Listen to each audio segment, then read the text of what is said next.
આ સ્વામિનારાયણ સંપ્રદાય અન્ય સંપ્રદાયથી ક્યાંક અલગ અહીં છે. કોઈ વસ્તુની ઈચ્છાથી મોક્ષ નહીં, સત્સંગ નહીં કરો. સ્વામિનારાયણ ભગવાને એને સકામ ભક્તિ ગઈ.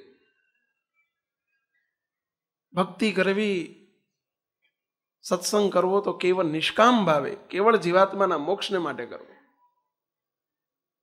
અમારો ને તમારો મેળાપ એ મોક્ષ માટેનો સંબંધ છે. અમારો ને તમારો સંબંધ, અને એનું નામ જ સત્સંગ કહેવાય, એનું નામ જ સંપ્રદાય કહેવાય. આ વિચાર બદલાવો ના જોઈએ. સત્સંગ કર્યો છે કેવળ મોક્ષ માટે, અને અમારે સત્સંગ કરાવવાનો છે કેવળ મોક્ષ માટે.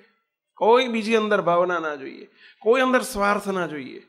તમને સત્સંગ થાય અને તમને અમે કંઠી બાંધીએ, અમે તમારી સાથે હેત કરીએ, ફોન કરીએ, તમને સાથે મેળાપ રાખીએ, તમને બોલાવીએ, ચાલી આવે, ચલાવીએ, જમાડીએ, અને અમારા મનમાં જો કંઈક વિચાર આવી જાય કે તમે પૈસાદાર છો, અહીંયા લાખોનું દાન કરશો, પતી ગયું, અમે ભૂલા પડ્યા,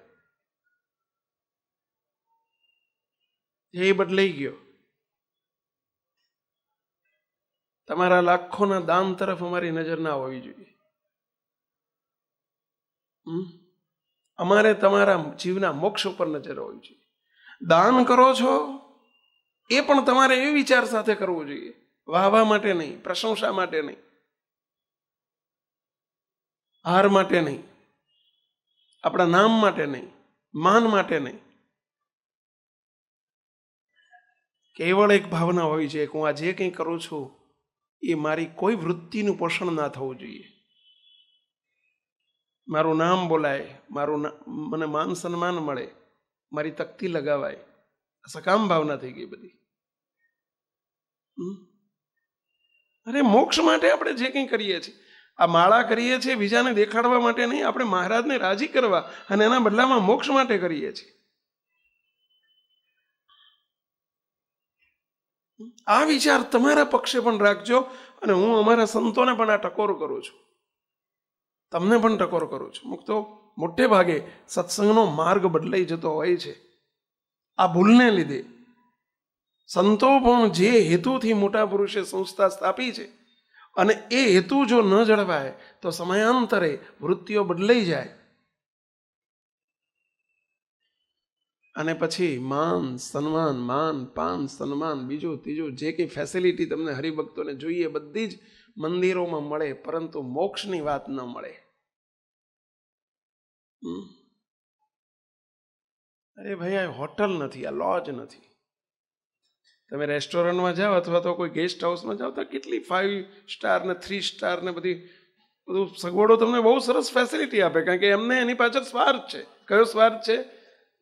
કે આપણે સારી ફેસિલિટી આપીએ ને પછી આપણે 500 ને બદલે 1000 રૂપિયાનો ચાર્જ કરી દઈએ તો ચાલે, ફેસિલિટી જોઈએ છે, એ સ્વાર્થ છે.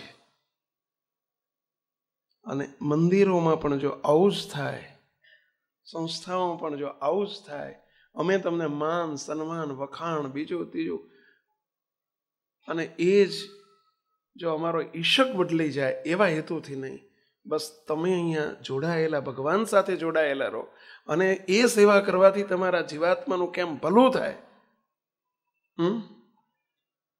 આ જીવ ઉપર અનાદિકાળના કર્મ અને પાપના અને કર્મના થર બાજેલા છે.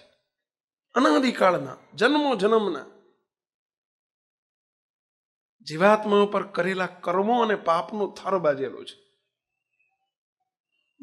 સત્સંગમાં આવે છે,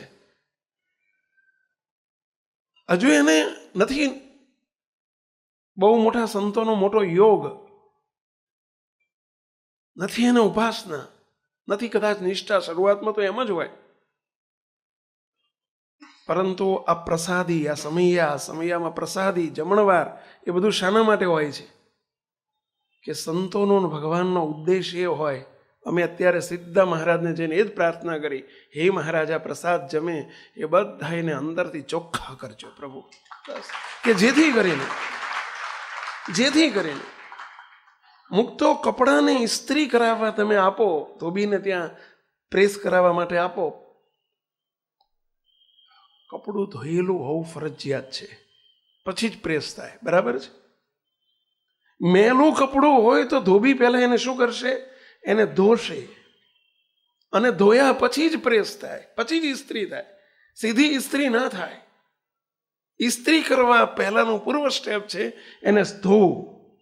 એમ શ્રીજી મહારાજ જ્યારે પોતાના શરણે જીવને લે છે અને જ્યારે પોતાનું મૂર્તિનું દાન કરવું છે, ભગવાનને જીવાત્માનું મોક્ષનું દાન કરવું છે, ત્યારે એને આવા પ્રસાદી દ્વારા, કંઈક સેવાઓ દ્વારા, કંઈક આવા સેવાને પ્રસંગો દ્વારા કંઈક લઈને, કંઈક આપીને, કંઈક જમાડીને, કંઈક જમીને, એનું કંઈક જમીને કોઈ પણ હિસાબે એના પાપ અને કર્મના થરને તોડવા છે. એ જે મેલ છે એ મેલ કાઢવો છે, કે જેથી કરીને ઇસ્ત્રી કરવી સહેલી થઈ જાય. આ જીવાત્મા ધોવાય ને, એની ઉપરના જે પાપ અને કર્મના થર ધોવાય, સાફ થાય. અને સાફ થાય એટલે જેમ પેલી જાળી કોઈ હોય અથવા બારણું હોય અને જાળીને આપણે કલર કરવો હોય તો પહેલાં શું કરવું પડે? એનું પ્રી સ્ટેપ છે, એને ઘસવું પડે. ઘસીને ઉપરની જે જૂનો કલર હોય અથવા તો જે કાટ ચડ્યો હોય એને કાઢી નાખવો પડે અને પછી જ કલર થાય. આ પ્રોસિજર છે. એમ આ પણ આ જમણવાર, આવા પ્રોગ્રામો, આવા પ્રસંગો, શાકોત્સવ અથવા રોટલા ને શાક કે જે કંઈ, અથવા તો સમયા ઉત્સવો, શાના માટે? અથવા તો કંઈક તમારી પાસેથી સંતો હાથ લાંબો કરીને લે છે, એની બધાની પાછળ હેતુ એક જ છે અને એક જ રહેવો જોઈએ. સંતો, આ સદાય ધ્યાનમાં રાખજો કે એ કરીને, હે મહારાજ, બસ તમારા પાપના સેવાથી પાપના કર્મના થર તૂટે છે. કંઈક સેવા થઈ જાય એટલે એના કર્મના થર તૂટે છે. કારણ કે જે અશુભ કર્યું છે, જે ખોટું કર્યું છે, જે દુર્વ્યવહારો કર્યા છે, જે કંઈક આપણાથી કુકર્મ થઈ ગયા છે, અને એનું ધોવાણ કંઈક આવા સુકર્મથી થાય છે અને એનાથી ધોવાય છે એટલે ચોખ્ખો થાય છે. અને પછી એને ભગવાન, જેમ જીવ ચોખ્ખો થાય એટલે પછી ભગવાન આપવા સહેલા થઈ જાય. જેમ જાળી ઉપરનો કાટ ઉખડી જાય એટલે એને કલર કરવો સહેલો થઈ જાય. જેમ મેલ કપડા ઉપરનો મેલ હટી જાય એટલે ઇસ્ત્રી કરવી સહેલી થઈ જાય. હેતુ આ છે. સ્વામિનારાયણ ભગવાન અને એમના સંતોએ જે કંઈ વિચરણ કર્યા, જે સમયા કર્યા, જે ઉત્સવ કર્યા, એની પાછળનો હેતુ આ હતો.